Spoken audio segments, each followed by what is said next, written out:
Hi మా. ఏం పేరు నాన్న నీ పేరు? ఏ క్లాస్ నువ్వు? ఏ క్లాసు? సెకండ్ క్లాసా? స్కూల్కి వెళ్తున్నావా రోజు? వెళ్తున్నావా? ఓకే, నీ ఫ్రెండ్ ఎవరు? నీ ఫ్రెండ్ ఎవరు నాన్న? అక్కోళ్ళు నీ ఫ్రెండ్సా? బూ తిన్నావా?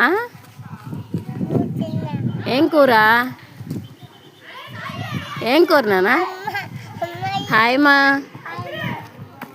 ఏం పేరు నాన్న నీ పేరు? ఏ క్లాస్ నువ్వు? ఏ క్లాసు? సెకండ్ క్లాసా? స్కూల్కి వెళ్తున్నావా రోజు? వెళ్తున్నావా? ఓకే, నీ ఫ్రెండ్ ఎవరు? నీ ఫ్రెండ్ ఎవరు నాన్న? అక్కోళ్ళు నీ ఫ్రెండ్సా? బూ తిన్నావా? ఏం కూర? ఏం కూర నాన్న?